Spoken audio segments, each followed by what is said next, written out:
दोस्तों बीते कुछ दिनों में इलोन मस्क ने काफी जद्दोजहद के बाद आखिरकार ट्विटर को खरीदने में सफलता हासिल कर ली है। लेकिन वो पिछले कुछ दिनों से जिस हिसाब से ट्विटर को खरीदने में अपनी दिलचस्पी दिखा रहे थे, उसको देखकर हर इलोन मस्क फॉलोवर और यहाँ तक कि हर ट्विटर यूजर बस यही जानना चाहते हैं कि आखिर ट्विटर में ऐसा क्या रखा है जो इलोन मस्क उसको एक्वायर करने में इतनी दिलचस्पी दिखा रहे हैं। वेल, अगर आप भी उन्हीं लोगों में से हैं जो इस सवाल का जवाब जानना चाहते हैं तो आज के इस वीडियो को बिल्कुल एंड तक जरूर देखना, क्योंकि इसमें हम आपको यही बताने वाले हैं। तो हेलो गाइस, मैं हूं कौशिक और चलिए जानते हैं कि why Elon Musk wants to buy Twitter.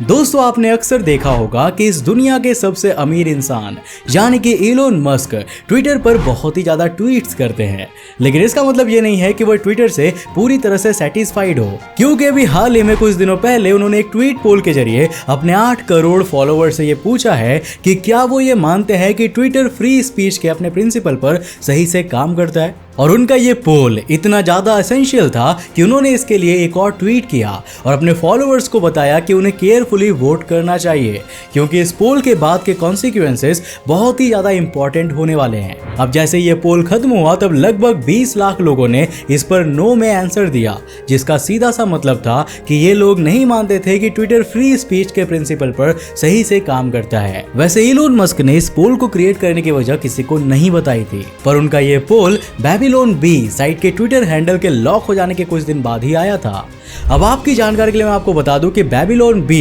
के इस ट्विटर हैंडल को ट्विटर द्वारा सिर्फ इसीलिए लॉक कर दिया गया था क्योंकि इसने ट्विटर के हेटफुल कंडक्ट पॉलिसी को वायलेट किया था। दरअसल बेबीलोन बी वेबसाइट ने अमेरिका के असिस्टेंट सेक्रेटरी फॉर हेल्थ यानी कि डॉक्टर रेचल लेविने को मैन ऑफ द ईयर बता दिया था, जबकि यूएसए टुडे द्वारा अमेरिका के अब तक के मोस्ट सीनियर ट्रांसजेंडर ऑफिशियल रहे डॉक्टर रेचल लेविने को वुमेन ऑफ द ईयर बताया था। हालांकि इसके बाद बेबीलोन बी वेबसाइट द्वारा दोबारा कोई ट्वीट नहीं किया गया, पर जल्द ही उसके ऊपर इस पिछले ट्वीट को डिलीट करने को लेकर दबाव बनाया जाने लगा। लेकिन इन सब में टर्निंग पॉइंट तब आया जब बेबीलोन बी के सीईओ सेथ डिलो ने ये ट्वीट डिलीट करने से मना कर दिया, क्योंकि उनके मुताबिक सच्चाई कोई हेट स्पीच नहीं होता है, जिसके बाद ट्विटर को बेबीलोन बी का ट्विटर अकाउंट ही लॉक करना पड़ा। ट्विटर के फॉर्मर हेड रहे डिक कॉस्टेलो ने एक बार कहा था कि उन्होंने ट्विटर को ग्लोबल टाउन स्क्वायर के रूप में देखा है, जहां पर हर किसी को फ्रीडम ऑफ स्पीच होती है। और पिछले काफी समय से ट्विटर भी यही क्लेम करता आया है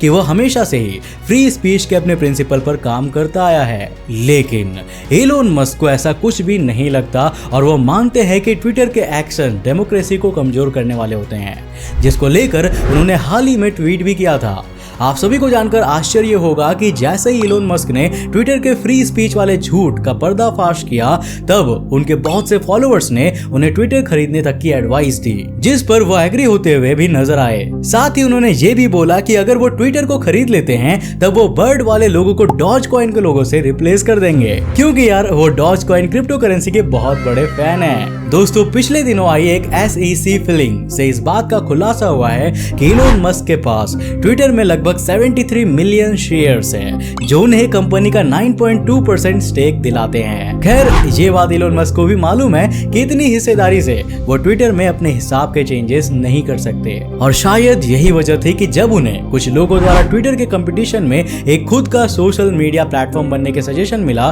तब उन्होंने इस पर सीरियसली विचार करने की बात कही। हालांकि मस्क ने यह नहीं बताया कि उनका न्यू सोशल मीडिया प्लेटफॉर्म कैसा होगा और वो किस तरह वर्क करेगा, पर इसके बावजूद भी कई लोगों का मानना था कि अगर उनका सोशल मीडिया प्लेटफॉर्म सच में लॉन्च होता है तब वो दुनिया के उन लीडिंग सोशल मीडिया प्लेटफॉर्म में से एक बन जाएगा जहां पर फ्री स्पीच को तवज्जो मिलती है। आज के समय में हम देखें तो इस दुनिया में डोनाल्ड ट्रंप के ट्रुथ सोशल के साथ साथ गेटर, पार्कर और रंबल जैसे बहुत से ट्विटर कंपटीटर मौजूद है, लेकिन इनके होने के बावजूद भी इनमें से कोई भी ट्विटर जितनी पॉपुलैरिटी हासिल नहीं कर पाया है, जिससे एक बात तो जाहिर होती है कि एक successful social media platform build up करना बहुत ही ज्यादा मुश्किल होता है। और अगर किसी तरह कोई न्यू सोशल मीडिया प्लेटफॉर्म शुरुआत में सक्सीड हो भी जाता है, तब भी ये जरूरी नहीं कि वो हमेशा सक्सेसफुली वर्क करेगा। अब माई space, Google plus and wine को ही ले लो, जिनकी शुरुआत तो सही रही, पर अचानक ही इनका डाउनफॉल आया और ये एकदम से गायब हो गए। इतना सब कुछ जान लेने के बाद क्या आपको लगता है कि इलोन मस्क सच में फ्री स्पीच को बढ़ावा देते हैं? मैं ये इसीलिए पूछ रहा हूँ क्योंकि अभी हाल ही में उन पर यह आरोप लगा था कि उनके स्टारलिंक सैटेलाइट्स ने रशिया और यूक्रेन के बीच चल रही वॉर के बीच रशिया की स्टेट न्यूज सोर्सेस को ब्लॉक कर दिया था, जबकि मस्क ने इस आरोप को झूठा बताया और बोला कि वैसे तो स्टारलिंक को बहुत सी गवर्नमेंट्स ने ऐसा करने को बोला है, पर वह ऐसा तब तक नहीं करेंगे जब तक कोई गन पॉइंट पर उनसे ऐसा ना करवा ले। वैसे ऐसा नहीं है कि मस्क पर फ्री स्पीच प्रिंसिपल को वायलेट करने का यही एकमात्र आरोप लगाओ, क्योंकि इसके पहले भी उन पर इसको लेकर बहुत से आरोप लग चुके हैं। टेस्ला में एक समय पर काम करने वाले एम्प्लॉई जॉन बर्नाल ने एक बार बताया था कि उन्हें टेस्ला से सिर्फ इसलिए निकाल दिया गया था क्योंकि उन्होंने टेस्ला के फुल सेल्फ ड्राइविंग फीचर की एक खामी पर अपने YouTube चैनल से रिव्यू कर दिया था। दोस्तों, जॉन ने अपने YouTube चैनल पर यह वीडियो फरवरी मंथ में डाली थी और उसी मंथ में जॉन को टेस्ला से निकाल दिया गया था। ऐसी एक और घटना सीकिंग अल्फा नाम के फाइनेंशियल मार्केट वेबसाइट पर एक ब्लॉगर के साथ भी हुई थी, जिसने अपने ब्लॉग्स में टेस्ला की कम चापलूसी वाले आर्टिकल्स लिखे थे।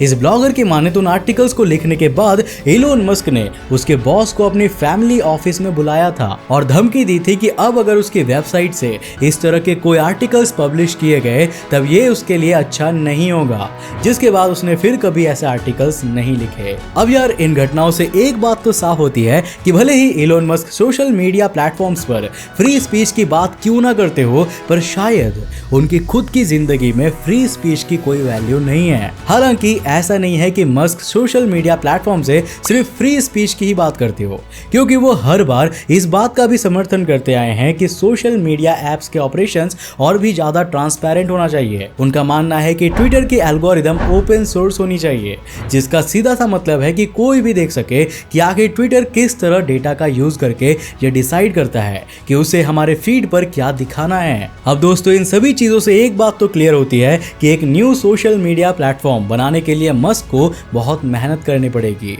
साथ ही उन्हें दुनिया के बेस्ट इंजीनियर्स को काम पर लगाना होगा, क्योंकि तभी जाकर उनका प्लेटफॉर्म सक्सीड हो सकता है। करंट सिनेरियो में तो यही लगता है कि इलोन मस्क सिर्फ और सिर्फ ट्विटर में ही दिलचस्पी दिखा रहे हैं। अभी पिछले हफ्ते ही इलोन मस्क द्वारा ट्विटर में 100% स्टेक लेने के लिए एक बेहतरीन ऑफर दिया गया था, जिसमें वो $43 बिलियन देकर ट्विटर को खरीदने का ऑफर दे रहे थे। यानी कि वो ट्विटर के पर शेयर की कीमत लगभग $54.20 देने को रेडी थे, जबकि फिलहाल ट्विटर के पर शेयर की कीमत इस कीमत से लगभग $8 से $10 कम है। अब वो ट्विटर के लिए इतना ज़्यादा कीमत इसीलिए देने को तैयार है क्योंकि उनका मानना है कि ट्विटर में बहुत ही ज़्यादा पोटेंशियल है। साथ ही वो मानते हैं कि अगर ट्विटर उनकी झोली में आ गया तब वो इसे रेवोल्यूशनाइज कर देंगे। हालांकि पहले लोगों को ऐसा विश्वास नहीं था कि ट्विटर उनके इस ऑफर में दिलचस्पी दिखाते हुए इलोन मस्क की झोली में जाएगा, पर यार फिर कुछ ही दिनों पहले दुनिया उस वक्त हैरान हो गई जब सबको पता चला कि इलोन मस्क ने